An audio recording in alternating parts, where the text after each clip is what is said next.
वाराणसी, आध्यात्म से सराबोर शहर। यहाँ की हवा में प्राचीन मंत्र गूंजते हैं। गंगा नदी लाखों प्रार्थनाओं की तीव्रता को दर्शाती है। सदियों से वाराणसी साधकों के लिए एक प्रकाश स्तंभ रहा है, आस्था की कसौटी। यहीं जीवन और मृत्यु की शाश्वत लय के बीच योगी आदित्यनाथ की कहानी शुरू होती है। एक कहानी जो शहर के आध्यात्मिक ताने बाने से जुड़ी है। भक्ति, महत्वाकांक्षा और शक्ति के धागों से बुनी गई एक टेपेस्ट्री। अजय मोहन बिष्ट के रूप में जन्मे भविष्य के योगी आदित्यनाथ का जन्म वाराणसी की चहल पहल वाली गलियों से दूर हुआ था। उनका जन्म स्थान पौड़ी गढ़वाल हिमालय में बसा पंचूर एक अलग ही दुनिया थी। फिर भी युवा अजय खुद को वाराणसी के आध्यात्मिक गुरुत्वाकर्षण की ओर खींचते हुए पाएंगे। यह प्राचीन शहर अपनी प्राचीन ज्ञान और जीवंत रस्मों के साथ उनके डेस्टिनी को आकार देगा। वाराणसी का प्रभाव निर्विवाद है। यह एक ऐसा शहर है जो त्याग की बात करता है, एक उच्च उद्देश्य के लिए समर्पित जीवन की। शहर की आध्यात्मिक ऊर्जा हर कोने, हर ईंट में व्याप्त है। यह इस माहौल में है, भक्ति और परंपरा में डूबा हुआ, कि अजय मोहन बिष्ट अपने पूर्व जीवन को त्याग देंगे। वह एक नई पहचान अपनाएंगे जो वाराणसी के सार तत्व के साथ जुड़ी हुई है, योगी आदित्यनाथ। 1972 में जन्मे अजय मोहन बिष्ट एक होशियार और जिज्ञासु बच्चे थे। वह उत्तराखंड के शांत परिदृश्यों के बीच पले बढ़े। उनका शुरुआती जीवन उस हलचल भरे शहर से बिल्कुल अलग था जो बाद में उनका राजनीतिक और आध्यात्मिक घर बन गया। उनके परिवार ने, जो एक साधारण परिवार था, उनमें अनुशासन और कड़ी मेहनत के मूल्यों का संचार किया। ये मूल्य बाद में उनकी अटूट दृढ़ संकल्प और अथक कार्य नीति को आकार देते हुए उनकी अच्छी सेवा करेंगे। अजय ने अपनी पढ़ाई में उत्कृष्ट प्रदर्शन किया, एक तेज बुद्धि और ज्ञान की प्यास का प्रदर्शन किया। उन्होंने गणित में स्नातक की डिग्री हासिल की, जो उनके एनालिटिकल माइंड और शैक्षणिक कौशल का प्रमाण है। हालांकि आध्यात्मिक मार्ग का आकर्षण विरोध करने के लिए बहुत मजबूत साबित हुआ। हिंदू राष्ट्रवादी आंदोलन की शिक्षाओं और महंत अवैधनाथ के ज्वलंत प्रोनाउंसमेंट्स के प्रति आकर्षित अजय ने शिक्षा जगत से परे एक कॉलिंग को महसूस किया। 20 साल की उम्र में ही इस युवक ने अपना जीवन एक उच्च उद्देश्य के लिए समर्पित करने का फैसला किया। उन्होंने अपनी सांसारिक संपत्ति का त्याग कर दिया, परिवार और घर के परिचित सुखों को पीछे छोड़ दिया। इस महत्वपूर्ण निर्णय ने उनके जीवन में एक महत्वपूर्ण मोड़ दिया। होनहार छात्र अजय मोहन बिष्ट अब नहीं रहे। उनकी जगह योगी आदित्यनाथ खड़े थे, एक शिष्य जो आध्यात्मिक यात्रा शुरू करने के लिए तैयार था। गोरखपुर में एक प्रमुख हिंदू मठ, गोरखनाथ मठ, योगी आदित्यनाथ का नया घर बन गया। परंपरा और धार्मिक उत्साह में डूबा यह प्राचीन संस्थान उनके आध्यात्मिक विकास के लिए एकदम सही माहौल प्रदान करता था। उत्तर प्रदेश की राजनीति में एक शक्तिशाली और प्रभावशाली व्यक्ति महंत अवैधनाथ के संरक्षण में योगी आदित्यनाथ ने खुद को धार्मिक अध्ययन और तपस्वी प्रथाओं में विसर्जित कर दिया। वह जल्दी से रैंकों के माध्यम से उठे। उनकी समर्पण और अटूट प्रतिबद्धता ने उन्हें उनके साथियों का सम्मान और उनके गुरु की प्रशंसा अर्जित की। इस अवधि के दौरान योगी आदित्यनाथ का करिश्मा और ज्वलंत वक्तृत्व कौशल स्पष्ट हो गया। उन्होंने अपने जोशीले भाषणों से दर्शकों को मोहित कर लिया, जो अक्सर धार्मिक उत्साह और राजनीतिक उपक्रमों से सराबोर होते थे। उनकी बातें लोगों के साथ गूंजती थीं, खासकर युवाओं के बीच, जिन्होंने उन्हें एक ऐसे नेता के रूप में देखा जो उनकी चिंताओं और आकांक्षाओं को समझता था। गोरखनाथ मठ इस क्षेत्र में अपनी गहरी जड़ों और राजनीतिक सक्रियता के अपने इतिहास के साथ योगी आदित्यनाथ की बढ़ती राजनीतिक महत्वाकांक्षाओं के लिए आदर्श मंच प्रदान करता था।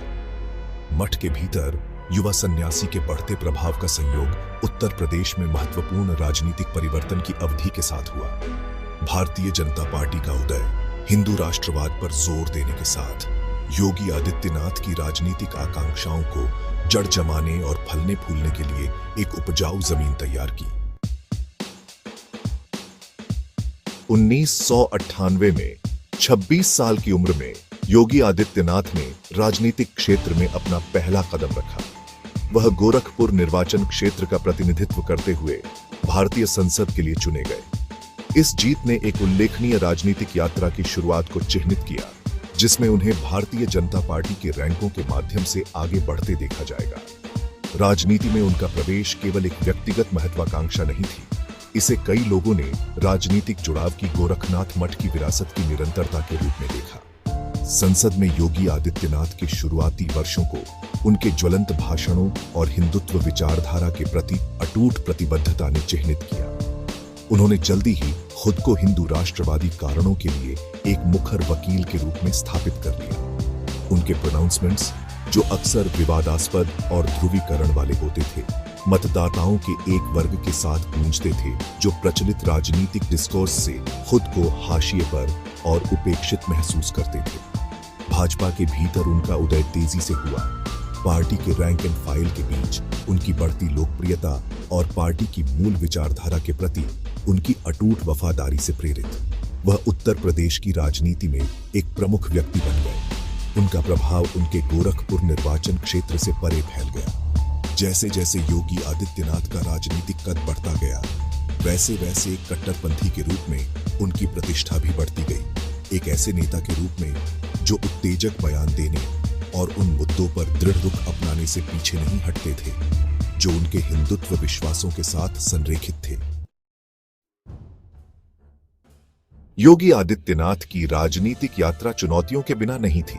उन्हें उनके विभाजनकारी बयानबाजी और सांप्रदायिक घटनाओं में उनकी कथित संलिप्तता के लिए आलोचना का सामना करना पड़ा। उनके विरोधियों ने उन पर हिंसा भड़काने और असहिष्णुता को बढ़ावा देने का आरोप लगाया। हालांकि उनके समर्थक अपने इस विश्वास में दृढ़ रहे कि वह एक मजबूत नेता थे जो बेजुबानों के लिए बोलते थे और हिंदू गौरव के लिए काम करते थे। विवादों के बावजूद योगी आदित्यनाथ की लोकप्रियता बढ़ती रही। वह उत्तर प्रदेश में हिंदू राष्ट्रवाद के बढ़ते ज्वार के प्रतीक बन गए। उनके ज्वलंत भाषणों और हिंदुत्व विचारधारा के प्रति अटूट प्रतिबद्धता मतदाताओं के एक बड़े वर्ग के साथ गूंजती थी, खासकर युवाओं के बीच। वह भाजपा नेताओं की एक नई पीढ़ी का प्रतिनिधित्व करते थे जो यथास्थिति को चुनौती देने और राजनीतिक डिस्कोर्स में अधिक मुखर हिंदू पहचान के लिए दबाव बनाने से नहीं डरते थे। 2017 में भाजपा ने उत्तर प्रदेश विधानसभा चुनावों में शानदार जीत हासिल की। पार्टी के शानदार जनादेश को योगी आदित्यनाथ की बढ़ती लोकप्रियता के प्रमाण के रूप में देखा गया। उन्हें राज्य का नेतृत्व करने के लिए चुना गया। वह उत्तर प्रदेश के 21वें मुख्यमंत्री बने। इस नियुक्ति ने उनके राजनीतिक जीवन में एक महत्वपूर्ण क्षण को चिह्नित किया। उन्हें भारतीय राजनीति में सबसे आगे ला दिया और भाजपा में सबसे प्रभावशाली व्यक्तियों में से एक के रूप में अपनी स्थिति को मजबूत किया। मुख्यमंत्री के रूप में योगी आदित्यनाथ का कार्यकाल कई साहसिक पहलों और विवादास्पद फैसलों से चिह्नित रहा है। उन्होंने कानून और व्यवस्था में सुधार, आर्थिक विकास को बढ़ावा देने और राज्य में हिंदू पहचान को मजबूत करने के उद्देश्य से कई नीतियां लागू की हैं। बुनियादी ढांचे के विकास पर उनका ध्यान विशेष रूप से सड़क निर्माण और बिजली उत्पादन के क्षेत्रों में दिखाई देने वाले परिणाम मिले हैं। उन्होंने अपराध पर भी सख्त रुख अपनाया है। अपराधियों के प्रति जीरो टॉलरेंस पॉलिसी लागू की है। उनके समर्थक राज्य की सुरक्षा स्थिति में सुधार और नागरिकों में सुरक्षा की भावना को बढ़ावा देने के उनके प्रयासों की सराहना करते हैं। हालांकि उनके आलोचकों का तर्क है कि उनके हैवी हैंडेड अप्रोच से मानवाधिकारों का उल्लंघन हुआ है और अल्पसंख्यक समुदायों को असमान रूप से निशाना बनाया गया है। पूरे कार्यकाल में हिंदू पहचान पर योगी आदित्यनाथ का जोर स्पष्ट रहा है। उन्होंने शहरों और संस्थानों का नाम बदला है, हिंदू त्योहारों और रस्मों को बढ़ावा दिया है और गायों की रक्षा के उद्देश्य से नीतियां लागू की हैं जिन्हें हिंदू धर्म में पवित्र माना जाता है। उनके समर्थकों ने इन कार्यों का स्वागत हिंदू गौरव के लंबे समय से लंबित दावे के रूप में किया है। हालांकि उनके आलोचक इन कदमों को विभाजनकारी और भेदभावपूर्ण मानते हैं। उन पर एक बहुसंख्यक एजेंडा को बढ़ावा देने का आरोप लगाते हैं जो राज्य के सेक्युलर ताने बाने को कमजोर करता है। योगी आदित्यनाथ का राजनीतिक जीवन विवादों से भरा रहा है। हिंदुत्व विचारधारा के प्रति उनकी ज्वलंत बयानबाजी और अटूट प्रतिबद्धता ने अक्सर आक्रोश और आलोचना को जन्म दिया है। उन पर भड़काऊ भाषण देने, हिंसा भड़काने और अल्पसंख्यक समुदायों के प्रति असहिष्णुता को बढ़ावा देने का आरोप लगाया गया है। उनके विरोधी उन्हें देश के सेक्युलर मूल्यों और सामाजिक सद्भाव के लिए खतरा, एक विभाजनकारी व्यक्ति के रूप में देखते हैं। वर्षों से उनके खिलाफ नफरत फैलाने वाले भाषण और सांप्रदायिक हिंसा में शामिल होने का आरोप लगाते हुए कई कानूनी मामले दर्ज किए गए हैं। 2019 के एंटी सिटीजनशिप अमेंडमेंट एक्ट विरोध जैसे संवेदनशील मुद्दों से निपटने के लिए उनकी आलोचना की गई है, जहां उनके प्रशासन को पुलिस क्रूरता और मानवाधिकारों के उल्लंघन के आरोपों का सामना करना पड़ा था। विवादों के बावजूद योगी आदित्यनाथ इस बात पर कायम रहे हैं कि उनके कार्य हिंदू हितों की रक्षा और राष्ट्रीय एकता को बढ़ावा देने की इच्छा से प्रेरित हैं। उनके समर्थकों का तर्क है कि उनके आसपास के विवादों को अक्सर बढ़ा चढ़ाकर पेश किया जाता है और राजनीति से प्रेरित होते हैं। वे उन्हें एक मजबूत नेता के रूप में देखते हैं जो अपने मन की बात कहता है और यथास्थिति को चुनौती देने से नहीं डरता। उनका मानना है कि अपराध पर उनका सख्त रुख और हिंदू पहचान पर उनका ध्यान राज्य के सामने आने वाली चुनौतियों का समाधान करने और बहुसंख्यक समुदाय के हितों की रक्षा के लिए आवश्यक उपाय हैं।